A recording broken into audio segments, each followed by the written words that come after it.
Hello, just God. Hey, just God. Just do it with God. Hello. You're looking at and listening to That's What's Up with Jocasta on 108 Praise Radio, where we always voice the what?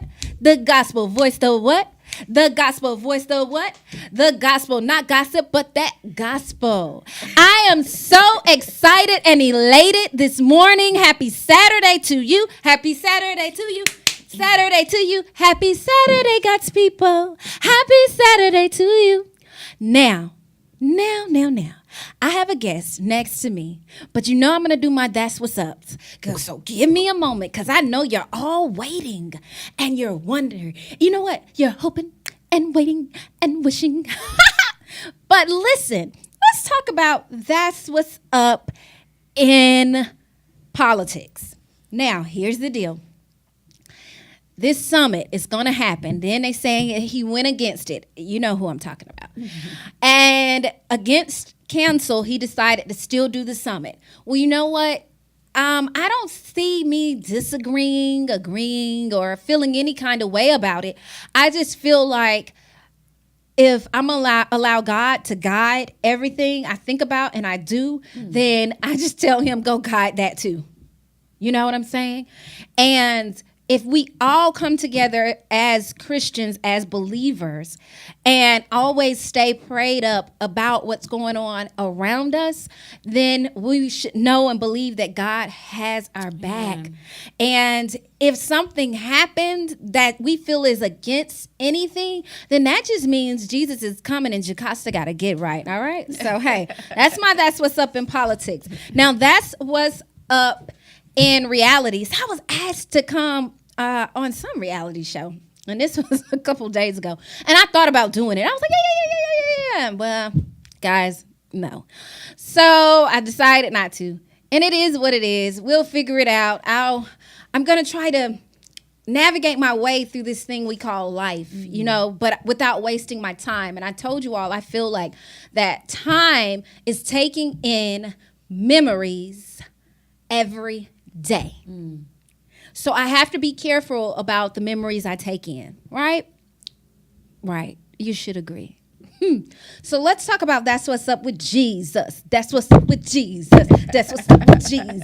That's what's up. He reigns, and that's about all. He's unconditional. You know what? Something happened a few weeks ago to me. And, of course, I got to choose my words carefully, because I don't just come here and get on this microphone and talk. I have other things I do in my life, so I have to be careful about what I say, right? So something happened, and I realized that this person was for me up until it was something that they didn't agree with.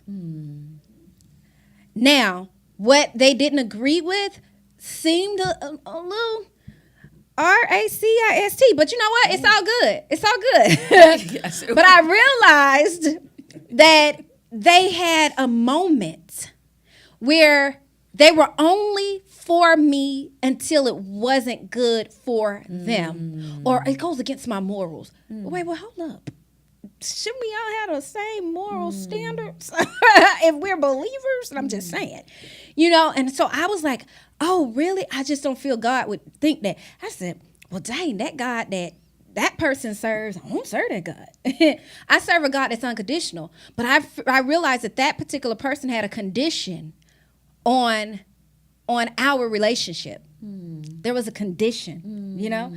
And I said, oh, I'm so confused. Why is there? Anytime I say I'm so confused, then I just throw back and I say, crack open that Bible. Ooh, God is not an author of confusion. So what that person was saying to me and doing to me is not of God. So I was like, oh, okay. Well, we don't obviously serve the same God, because he is limitless. He is unconditional loving, and I don't put limits on people that I love, because I just love. Again, a few months ago, love was mentioned here in the studio, and somebody was real nasty to me about it and said, love ain't everything. And I was like, love is mentioned 310 times in the Bible for a reason, because God has told us that out of those three things, faith, hope, and love, that love is the greatest. All right, so boom, again. Sometimes I tell people, why try to fight people with words like curse words and cuss them out. I'm a cuss them out. Blah, blah, blah. No. Just feed them with the word. And eventually that seed that you plant may bloom. Now look, am I telling you it's going to bloom in the next hour, in 24 hours, or next month? No, but I'm telling you that seed is going to bloom. Amen. And I'm looking for some blooming seeds because I've planted a lot of these Jesus seeds, okay? So that's what's up with Jesus, guys. But that's what's up in the studio on this morning is Mrs. Vanessa Narty. And I am so happy to have her in the building right now. She's to my left, to my left, to my left, my left. How are you? Happy Saturday. I'm so good, Jocasta. You have no idea how glad I am to be here with you almost a year after being with you last year. So yeah, I'm I haven't so happy. seen you in, let me see. Oh, how long has it been? I don't know. When, was it November? September. No, September. Yeah. Too long. She said too long. We've talked over the phone. We have. But I haven't seen you. And so what's new to me as I'm looking at you is because we have a little time. How long are you going to stay with me the full hour? However long you want me here. Y'all heard it. So you know what? She going to try to take a break and slide out. But I'm not going to let her in the name of Jesus. So. He's so funny. Yes, ma'am. Something new about you. Is it? Yes, it is. It's your hair. It's my hair. I remember, but this is why I wanted to ask you this morning, and it slipped my mind because we kept talking. Okay. Your hair. I thought when you had told me, I don't know how y'all do this natural thing. Did I say that? I could have sworn. I probably Or was did. it your sister? It might have been. Maybe it was my sister. Because I don't know if I would have said. I don't know if I would have said that because I've always loved it. I always thought it was beautiful. My daughters were natural. And I just always thought it was very becoming, very beautiful. I thought, women that wore their hair natural were very brave, courageous. And so, I loved it. Maybe it was mine. Look, she said she thought they were Wakanda forever. Oh! You like that. I think that had a little bit of influence, Jocasta, actually, because, come on. Hey, that helped you, didn't it? That when helped. She went to see Wakanda, she was like, let me just cut this. Well. You know what? I'll just shave this head. I just feel liberated. It wasn't quite But you like look that, gorgeous. Well, you have no, and I said this out to you in the hall when we met in the hall. Yes. You have no idea how much that means to me. Anytime somebody has said that to me, it has really helped because hair has always been a big thing for me. It just has. And so I had a lot of trepidation about walking out because I've always worn my hair straight, perm. Even, as a 13, 14-year-old girl, before I got a perm, I would, girl, this was crazy, but I would literally straighten and comb. Like anytime my hair curled up, because that's what our hair does, I would literally go in the house, put that straightening comb on the stove and straighten it back out, straighten it back out, straighten it back out. I did so much damage to my hair, but I just related it and correlated to the standard of beauty. And for me, the world that's what painted I thought. I would literally look in the mirror and see myself, and I hated what I saw. Like my hair, and so I'm trying to get that. I would do whatever I could do to get that straight look. Really? And so, once I started perming it, it was just like permed all the time, and so it was a major deal for me. I can tell. It was, but it looks absolutely gorgeous. Thank you. And then you wear it. Here's the thing about hair, because we have accessories as hair, you accessorize your hair. Like right now, I have this hat on. I was feeling like not going to war, but like battle, like strength. And I was like, I'm gonna wear a fatigue, and I was just gonna pop my hair in a ponytail. And then I was like, no, I have that hat. Oh, and it says just God. Let me roll with that. Amazing hat. So and some of you guys can't see my shoes, but I did have to pop my shoes. Jocasta. I love my shoes. So I just felt good, right. And I was like, I'm gonna put this hat on.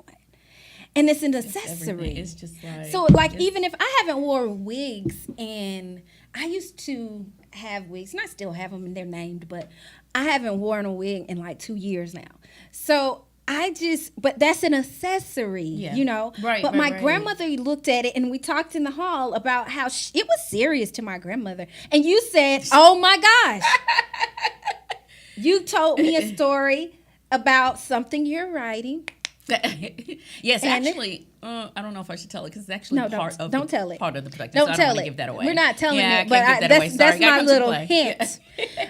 So literally, here it is. Accessory. It's accessorizing, and it's how you wear whatever you put on this head. It doesn't matter if my mother is bald, but she walks with confidence. I know that's right. She shaves that head, honey, and she's always shaved. This has been like 18 years, probably more than 18 years. I don't know, but she always keeps this piece back here. Okay. So it's like it's long piece of hair. She always keeps that. Right here. She always has she doesn't shave that part right there. That's it. And people are always like, "Oh my God, you look so good." And then they see that, they're like, "Oh my gosh," you know. And they've always thought it because she owns it. If you would have walked out, no makeup, no earrings, and not even makeup, gloss. You could just pop some lip gloss on, ladies, because a lot of you like, "I'm natural. I don't want to put no makeup on." Okay, I'm not telling you that. I'm saying just some lip gloss. If you want to throw mascara, that's fine. But you have to walk out like this. Absolutely. You can't walk out the house like. No. Because there's a difference in me having this hat on. And it's not even what I would consider a bad hair day because I'm natural. I could just go put some stuff in it, pop it up and go, you know. But it's like, oh, this is how I wanted to accessorize today. Right. But I got to walk out and own it. Right. Hello. Hi. How are you doing? Good. You know, you have to, because if you do not, and then it takes over, it becomes you. And then they're like, "Oh, she didn't even do her hair today." You know, and then you're looking at yourself, "Well, I don't look good." But you always got to believe that you look gorgeous. You look beautiful. And if you do, everybody else has no choice because they're like, "Oh, she's a bad woman," you know? Right. And so when I looked, you hit that close head. Because you exude your confidence, and you're like, "Oh, my hair is banging," and it looks good. Thank you. Oh, okay, thank you so much, Jocasta. I just had a thought, and I don't know if it was yesterday or today, this morning, that nobody can define our beauty for us. Like, you have to define your own beauty. Nobody else can define that for you. And so, whether it's hair or, like you said, accessorizing, whatever you believe is beautiful is beautiful. And as women of God, as daughters of the King, we are beautiful. And so we should walk out, we should own it, we should, regardless of what anybody else thinks, we should absolutely own and always remember that we're absolutely beautiful. Every part of who we are has been handcrafted specifically on purpose, by design, by the most creative being ever, God himself. So absolutely, we're beautiful and we have to own it. So saying all of that, even though it was kind of hard for me to, initially it was. So to explain that part though, because there is some woman out there and she's like, "I'm not doing it." Right. And because my daughters, when they first went natural, and really for them, it was when they went to college, and they would say to me all the time, "Mom, you should wear your hair natural." For me, Jocasta, one of the biggest reasons I would say that I didn't want to do it is because I worked in corporate America. Okay. I mean, that makes sense. No, it was. I understand. And so I would always say, well, you know what? Once maybe once I'm working part time or once I'm not there anymore, then it'll be a little bit easier. But just working in corporate America, I didn't know what the reaction would be. How might it impact my job?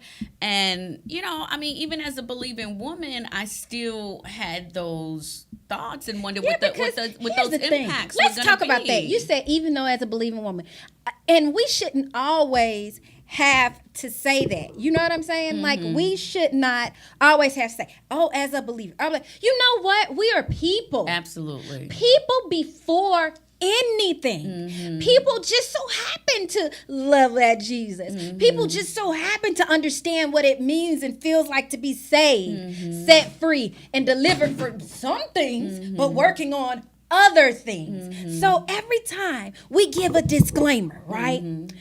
So that the people who don't believe or the people who don't know Jesus can understand. Oh, well, we heard too. You know what? You should understand anyway. Absolutely. You should know anyway that I am literally human. Right. You know, Absolutely. just saved. You know, that's it. Right. But we always say that, and they paint a picture for corporate America because they feel like we should look a certain way. Like, I remember this man telling me, I went for this interview. I was younger, and he was saying the HR rep, he had dreads, right? And I was just like, the HR rep did? Yeah. And I was like, wow. And he said, you know, you have those braids in your hair, and so if you were to get this job, he said, don't come in with the braids. Come in with just your hair, work, then get the braids. I'm like, what? And he said, before I got here, I had dreads. I cut my hair, and I said, it's hair, it'll grow back. I got it. I maneuvered. Now I'm the HR. No, he was the director. Now I'm the director of HR. He said, and I was like, I'm going to grow my dreads back. So I grew them back. That's a shame. Yeah. It's sad that we have to do all of this. Oh, don't do this. Don't cut your hair out. Oh, you know, put the weave in. And I remember when I made up my mind and when I determined, I was like, it is what it is. This is what God did. This is what he has coming out of my scalp. So accept it. Right. And, you know, when I was thinking about it, because I had to go to work, you know, for the first time after, you know, I cut it off and everything. And I was like, okay, just get ready for the reactions because I am who I am. And they just going to have to deal with it, right?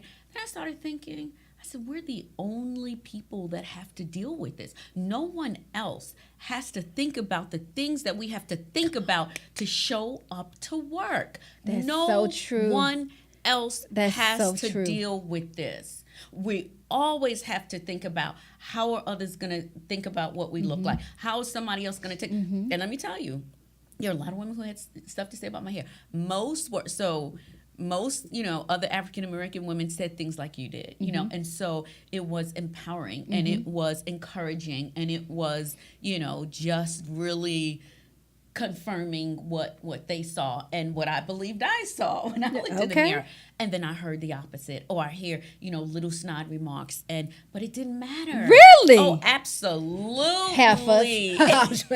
My kids are watching this, and I know they just told their grandma, "Mommy, type there. That's a big word." Oh yeah, but I knew that would be part of this journey. So tell me something like, okay, under their breath, they would say it, or straight to your face. One person said it straight to my face. What did she say? I'm just blown. She was like, we're actually walking out of the office headed for our car after the day. And first she gave me this look because, you know, most people, what they'll do is they'll just give you this like look like, oh my gosh. Like, I cannot believe you're here with your hair like this. But she said something like, you know, my hair used to be like that, or, you know, I can get an afro every now and then, but, you know, I would never come to work with it like that. And this is what I'm talking about, ladies. Because as if you look like you came just slap from the boat with bugs in your hair, and like your hair is nasty, funky, stinking. No, your hair looks good. But a lot. That's so Jocasta, messed up. A lot. I literally. Maybe I should just free my hair with this hat right now. Just pull the hat out and just throw my curls. Yeah. But I literally knew that I could be putting my job on the line. Really? It's that serious, yeah. Yes. certain people still have a disdain for natural hair in corporate America. Absolutely. The good thing, though, is that enough of us are doing it, but they can't get rid of all of us. That's true. Hey, that's true. That's so true. I agree with you on that one. And now you walk those, and more of us are getting the confidence. And not even confidence, but even when we were talking in the hall, before coming in, the best part, the most unexpected part for me about just letting my hair be as God created it was it also released and freed me from this burden that I didn't even realize that I had. I literally felt like a different woman. And if you have ever had the feeling as though you're walking around, but you're really not totally free to be the person that God created you to be. If you feel like what I was saying, we're always having to conform. We're always having to think about what others are going to think about. We're always having to just have this other mindset. It was like it was gone. It no longer mattered. And I'm telling you, I have never... I almost started to say my age, Joe. You look good. Guys, she's 80 years old. And look at what God has done. Now y'all know. Look at what God has done. If 80 didn't look this good God. God, you are an amazing... You guys keep doubting him. Keep doubting him. And when you turn 80, you will not look like this. I knew I'd get you. But you felt good. I've never felt as free, ever. Remember, I wonder if I feel free if I take this hat off right now. I've never felt as free. I have pushed. Maybe by the end of the show, we'll just take this hat off. It's not bad because it's slicked down. Oh, girl, it looks beautiful. I'm saying it's not bad. But take the hat off, pull the ponytail down. Yeah. We might. And there are so many natural styles that are so beautiful. Like I started watching, look at you now. It's like when you get pregnant, you start watching these pregnant things. Yeah, I was watching. You get ready to get married, you start looking at this awesome. married thing. You get natural, and you start looking at natural things. It's the truth. Yeah. That's like how our mind is set up. Yeah. So now you're just like, oh, I can do this. Oh, let me let it get grown out a little bit. Because I used to wear straw sets a lot last year, which I was saying, maybe I should do straw sets this year. I love a straw set. It takes a long time. Yes, let me take a long time. Woo! That's a million straws on your head, but when it comes out, it's gorgeous. Beautiful. But it takes forever. Yeah. But I love them. Yeah. So here's this new you. New you, new hair, new play. Just you're living life. I can. Are you at your best? I really am. I believe so. I think these are some of the best days that I've ever had. They really are. And it doesn't have anything to do with any material thing, anything like that. It's just, like I said, the freedom is just undescribable. It just is. It's undescribable. Absolutely free. Water. Absolutely free. Free. I love it. Free. I had to talk about your hair, though. Oh, well, yes. Because we were in this deep conversation, and I want women to know that you have to own it. It's about anything. Like with your clothes. Mom bought me this book that her friend wrote. Because I'm originally from Sacramento, California. So she has a few friends still there. And it was about styling and how you style yourself, right? And I've always taken in a style. And when I was in school, I used to wear sunglasses. Okay. Not on my face, but in my hair. Now my hair was, oh my gosh, it was so long. But I always kept my hair up. So when I get my hair done every week.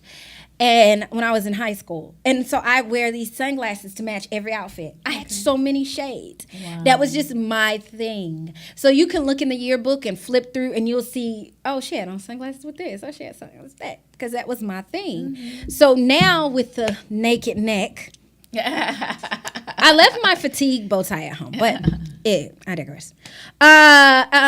But yeah, like then now I have this. So my mom wanted me to understand basically you have your own identity. You got to own the clothes that you put on, own what you wear, confidence, walk in it. And that's what the book was about. It was like being confident, whether you're at work, whether you're home, wherever you are, whatever you put on your body, just walk in confidence. That's good. It's all about being confident in you. You know, and this was a really good, I wish I could remember the name of this book. I can't. But it was a really good book. It was about styling and branding. And because I said, okay, I'm going to rebrand myself. And that's what I'm doing now. Okay. And all of that goes from hair. I remember an agent. He was part of one of the top agencies in the world. And I met him from Big Brother, and he would tell me everything just on the sly, you know, because God knows I couldn't afford him. But I'm happy that, and I still know him. Hey, Ray. So literally, he said, when I changed my hair, like when I got out, I took the hair out and I went back to my fro. Like, and he was like, okay, I saw this picture of you on a red carpet. And why do you have your afro out? And then I said, well, because that's usually what he was like, no, here's the thing. You can go wearing it when people remember you. But people are not going to remember you for that fro because that's not how you went on the show. Wow. So I need you to go and get your hair. And I was like, at first, I was ticked off. Like, no, I'm not doing that. They better know I am, with the afro or not, you know. But no. So I went. And my mom, she was like, now let me explain to you. He makes a lot of sense. Yeah, I can see that. Right. Because nobody is going to remember. Right. No. And I said, but I got the bow tie. They will know me. Okay. Regardless, I always have some for the bow signature. Tie. You know? So that like, was, so right. they should know. From There's not a lot of women walking around that I wear a bow tie. I put on a bow tie with a swimsuit. Catch that. So literally, you know, but I went back and I changed it and I understood what he meant. Okay. When I went back and changed it, I would walk places. People would be like, Mama J, Mama J. I'd be like, oh, snap. He was right. Right. So in instances like that, when you go in front of, you know, millions of people and you're still trying to stay relevant and people to remember you and know you, you do kind of need to look the way they remember you. Exactly. You do. Right. You know, but in our case of saying this, and I wish I could talk about this, but I can't. But something happened to me and it was in reference to my hair. And literally I'm sitting there like, you know, this is what we do, not just as women, but as black women. A lot of people don't like when you put that in front of, but that's the truth. Like if that's your culture, black. Like, oh, it's black women. No, this is our part of our culture is wearing certain things with dealing with our hair. And then, oh, it's a problem now that I do this. I'm sick and tired of having to be concerned with my hair.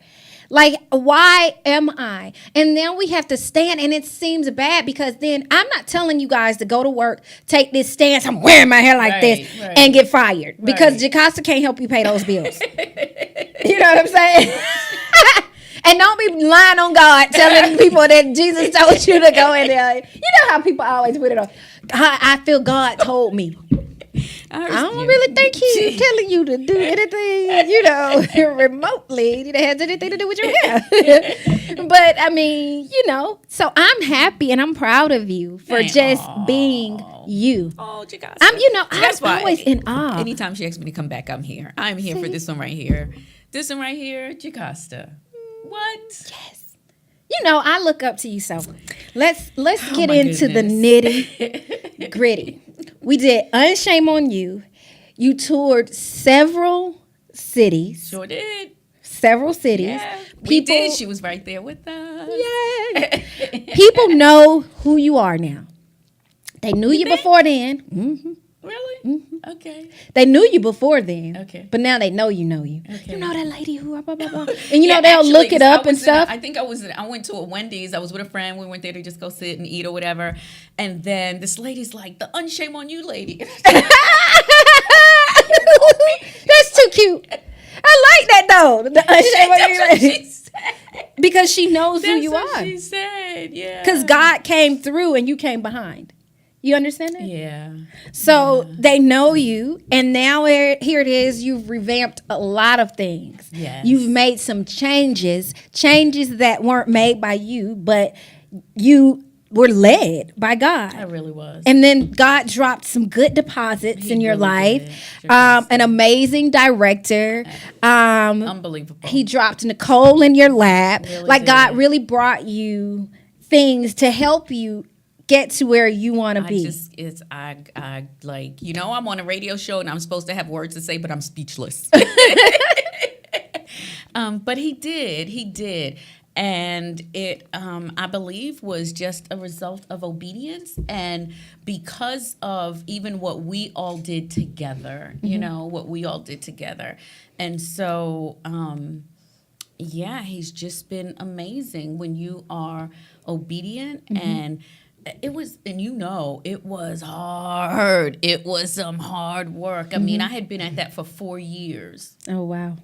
And so, when you joined us last year, we had been doing some format of it. Each time it grew. Yeah, each I know time that's he what you sent said. more and more, better and better people, each and every time. But it was 4 long years. But through all of the difficulty, through all of the, everything that it cost, from, finances to health to time to frustration to all of that, each and every time we went out on that stage, each and every time we got together, God always did something miraculous. He always did something wonderful for the people that were there, and I know for the cast and crew as well. And so when God gives you something, it's never going to be easy. It's never going to be like, I remember the first time hearing Unshame on You, and it started with the book, and, I'm hearing all of this other stuff. I'm thinking, okay, and I'm thinking one thing is going to turn into the next, and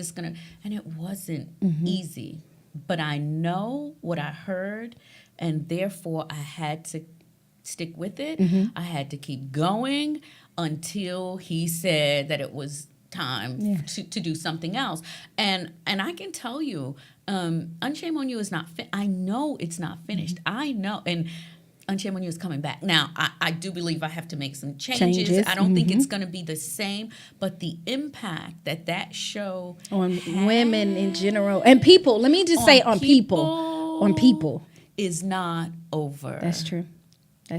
But, guys, if you're just tuning in, remember, feel free, call in 770-988-6461. And also, I am sitting here. I always feel like I pronounce your last name wrong. Is it Narte? Narte. Narte. Like an A. It's an E, but it's I feel like I I always pronounce it wrong. I'm sitting here with Vanessa Narte, and literally the author, a playwright, just an amazing woman. And I had the honor to just be in her play, Unshame on You. And now she has this new production, and it's going to blow your mind. It really is. She's like, yes. It is. She has a top director that God sent her. Really did. And here it is. You are, and I said, are you at your best? I think, God has so much more for you. And he said, well, let's park right here. You know what I'm saying? Like, you go in a parking lot, and sometimes you go and there's that one space and you got to get in it, right? So right now, he said you got to get in that one, right? But then when you pull out to get ready to go to your next stop, right, there's so much there. And he's gonna say, well, where do you want to go? Where do you want to park, darling? Anywhere is up to you. You know what I mean? So I'm excited. And I don't know why I kept saying June 6th, but the play is on July 6th. So give us the background of this play. Like, what are we expecting? Well, without, I don't want to give away the story. I think I did that a lot with Unshame on You. I would go on like shows and stuff. They'd be like, you don't tell the whole plot. So, but I'll give a basic synopsis, and it's a one-woman show, okay? And the way that whole concept of one-woman show came about was really just God speaking between two people, and at the same time coming to the same realization that it was time to do a one-woman show. And so it's a one woman on stage for about an hour. The name of the play is Blue, and it's BLEW. And what I did this time, as compared to Unchained When You, is I kind of put a couple of titles out to people, and they loved that title, which I did too. I felt like that was the right one. But it's about a woman who is on her way, just on a regular day. She's on her way to a hotel conference. And when she gets to the conference, the speaker, the leader that is there, she's kind of really not into it. She goes because she had to go for work, but she's really totally not into it. But then he says, pack up your belongings, pack up your bags, and put them under your seat. We're getting ready to do something different. And that kind of wakes her up, perks her up. And he goes on to tell them, or tell her, that she's about to go on a trip of a lifetime. And where she want to go? Where she want to go? So she starts thinking, and she starts imagining. And he says, I'm going to turn off the lights. When I turn off the lights, you're on the airplane, and you guys are going to take off. So that happens. And she begins thinking about the number one place in the world she wants to go. And in her mind and on stage and everything, you just see this whole transformation of her going on this trip. And the pilot decides they're not going where she wants to go. He has another destination in mind for her. What? And in my imagination, you're going to change it? Yes. No. Yes. And so he takes her somewhere, and where he takes her, she cannot, but it's the last place on earth she would want to go. But she finds herself there, and when she finds herself there, she finds that she is in a fight for her life. Oh, God. And she literally has to fight for her life. And so what we see for the rest of the play is this woman fighting these different circumstances that come her way. Oh, I'm excited. So it's literally, this woman is on stage, literally fighting for her life. I'm excited.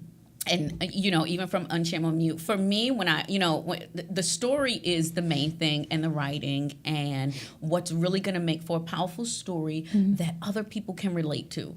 I guarantee you, people in that audience are going to be able to relate to it. They might not have to fight the kinds of things she has to fight, but we all have to fight something, and they're going to be able to relate to it, and just really see how this woman is up there fighting for her life, right? Uh-oh. But surrounded by all of that is the most amazing music you want to hear. So we talked about the actor, we talked about the director. We have this vocalist who, this woman travels internationally to sing. She just got back from Germany about a month ago, and she's called all over the country. She'll be here actually tomorrow. Today's Saturday, tomorrow and Sunday. Her voice, Who is she? Her name is Tiffany Mosley. Wait a minute. Do you know her? Does she sing gospel? She does. Uh-huh. Haven't I interviewed? I'm about to ask Courtney this question. Let me stay in the show. I feel like I've interviewed Tiffany. She has one of the most amazing voices. Wow. And so as this woman is battling, she's singing. She comes on and she sings at pivotal moments, and that in and of itself is just going to take everybody to just another level. So wait, I'm going to catch the Holy Spirit. I'm going to laugh and might do a little crying. Now, you know what, sister? I am amazed. Yeah. I love this. Yeah. So here it is. Let me take you guys on this journey again. Vanessa says that as you come to Blue, your takeoff is going to be great. But while you're in the air, it's going to be a different type of thing. Yep. And how you land is the determination of where you're going. That's right. Boom! I am excited. Blue, BLEU, July, EW, July 6th. In what theater? It's at the Strand Theater in Marietta. Strand Theater, Marietta. Guys, we're going to go. I mean, are you going to leave me like 2 tickets? Actually, so I can give them away? You know what? I intended to bring you 2 tickets. I'm halfway here, and I'm like, and actually, tickets to give away to your audience. You can have to that. them. And of course, you too. Absolutely. Oh, what? No, I'm a supporter. Okay. I was going to spend it. I'm going to give you some tickets. So, yeah, anybody that, calls in. So you have to come back, though, because we have to make sure that people know. Okay. Because if not, you know how we are. Yeah, it's summertime. Yeah. And then people, and I kept thinking, I was like, oh, this is amazing because it's on the 6th. And I didn't know. I was thinking. Yeah. So I'm like, oh, this is good. We're going to pep it up. But I'm happy because I'll get to go because I won't be here next week. But I'll get to go. And I'm very, very excited. Thank you. Definitely. Are you going to do a red carpet? I didn't plan to, but maybe. Okay. What you mean, like the backdrop and all of that we do? We I mean, like interviews and at the show. Do I need to at the show interview the? Hey, you guys know I'm always. Hey, I'm like, should I come and interview the actress or because I'm interviewing you now? I should have asked you if she was available, and then all of you guys. So the next time, definitely we'll have to do it that way. Absolutely. Because to see it in her eyes, and you're the writer, of course. To see it in yours is amazing too. But it becomes her story. But to see it in her eyes would be great. Let me tell you, when I was in the Big Brother house, isolation, and they moved us to the mansion. Well, me, I literally asked for a journal, right? Mm-hmm. And I'm not going to say too much of it because I don't want anybody to take it from me. But I literally wrote these stories, right? Because I write all the time. I have a book of poems. Like, I'm always writing. So literally, I had these stories about these people.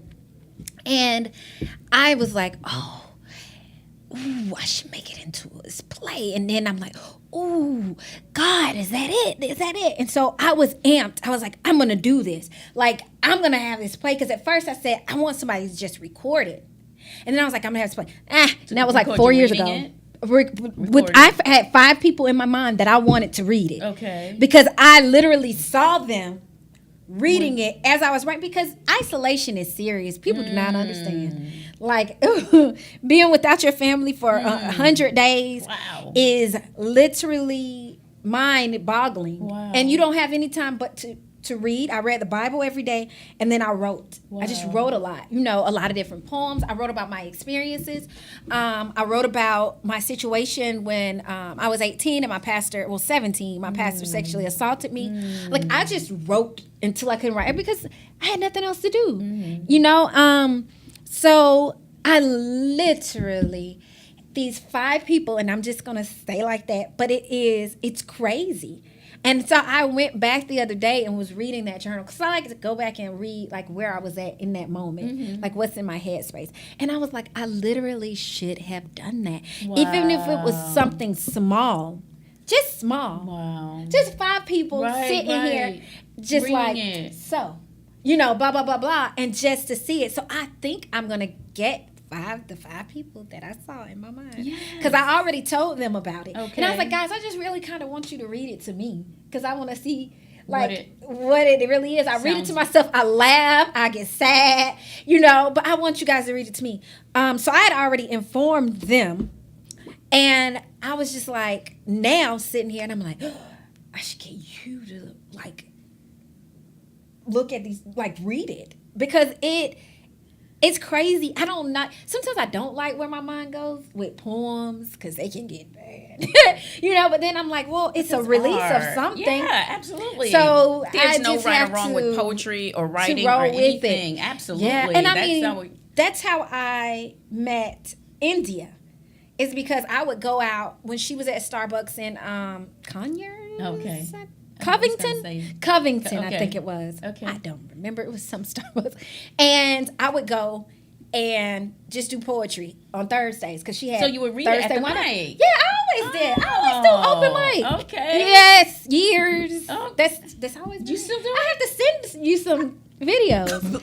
Do you still do it even now? No. Oh, okay. Okay. I'll do something like here. Okay.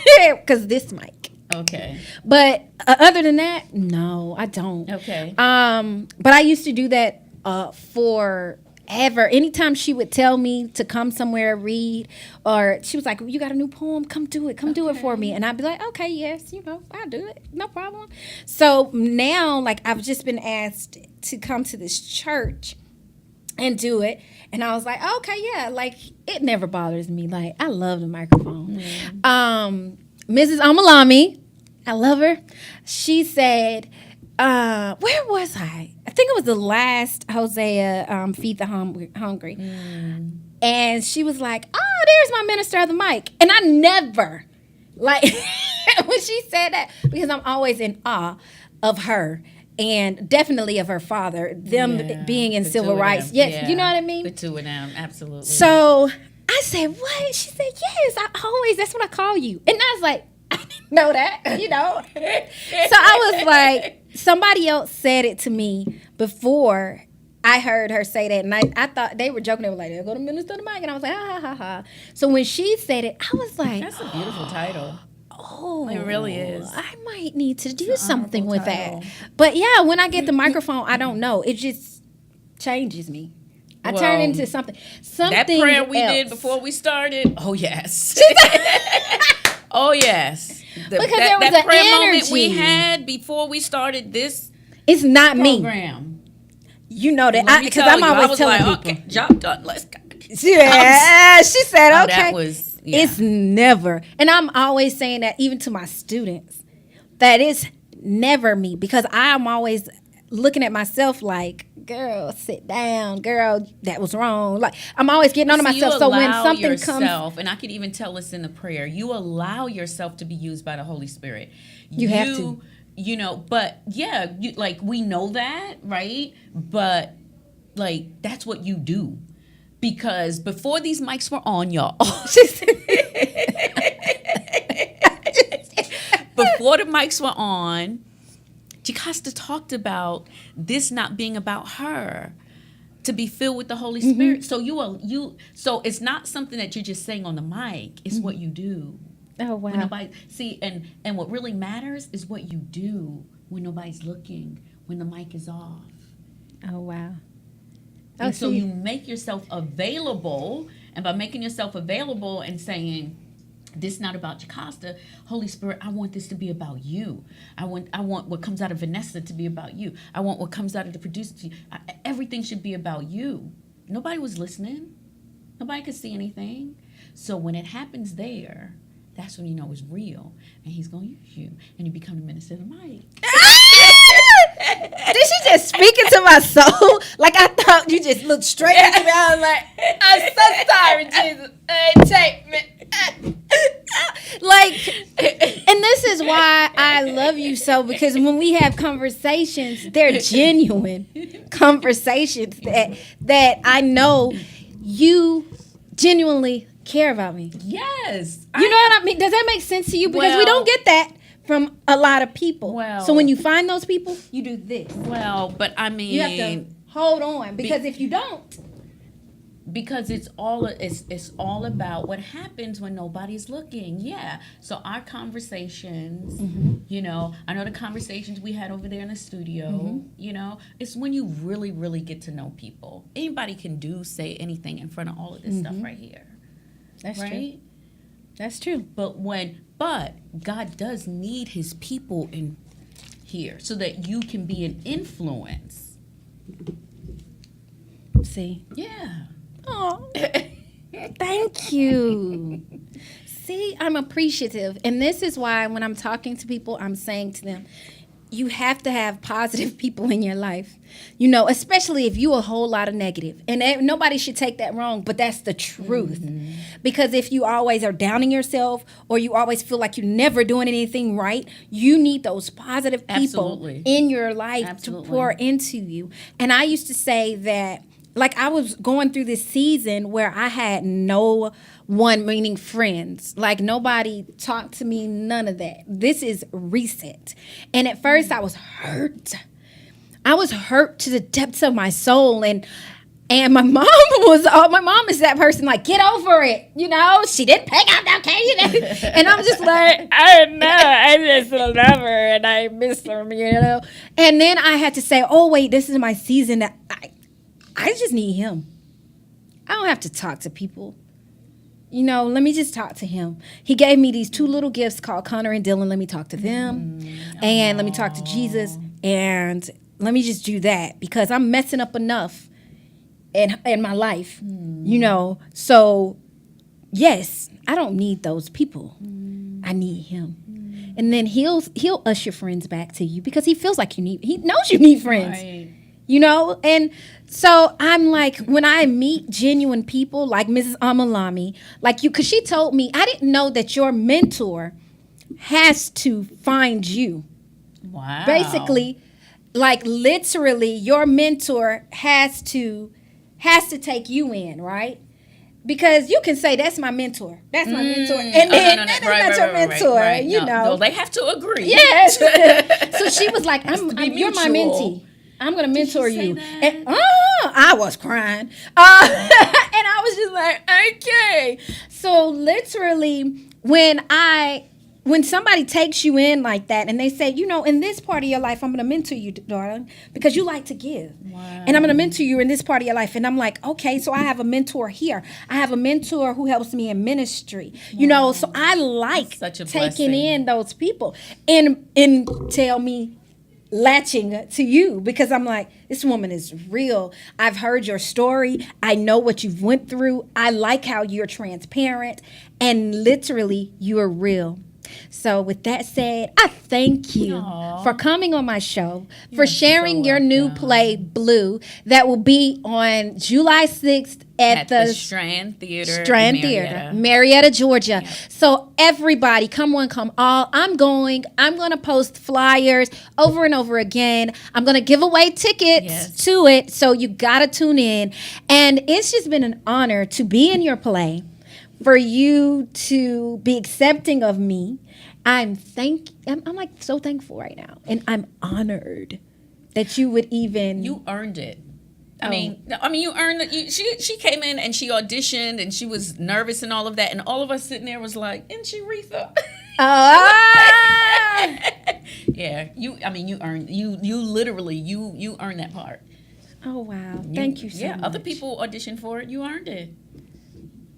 See, guys, it's good. Jesus earned it. You know how people do that with everything. It was Jesus. I mean, I was constipated, and it came out because God. You know, the people just, you know, they put everything on Jesus. The boo-boo to everything. Guys, I hope you had a great Saturday. I had to make you laugh at the last moment. You got to leave out. You had me about to cry. So, guys, thank you so much for joining us this Saturday on That's What's Up with Jocasta. Join us next Saturday. And remember, Vanessa will be back. So we'll have her back closer to the play, and we'll bring on the Nicole, the actress Nicole, who is actually doing the one-woman play, Blue. But for now, I want to tell you this. Find someone positive like I found to add to my life. Don't find people who will always take away to your life of luggage, okay? Because sometimes you'll look up and you'll look around and it will just be you. So if you do that, if you let them take, and they never pour in, what do you have? Not anything. Much of nothing, okay? So I'm pouring into you right now. I'm telling you, you're beautiful, you're gorgeous, you're lovely. That doesn't mean how you look. That means your spirit. I want you to, if you're not saved, make sure you become that saved person, set free and delivered. We love you with the love of God. Remember, tune in next Saturday at 10 a.m. on That's What's Up with Jocasta on 108 Praise Radio, where we're always voicing the gospel.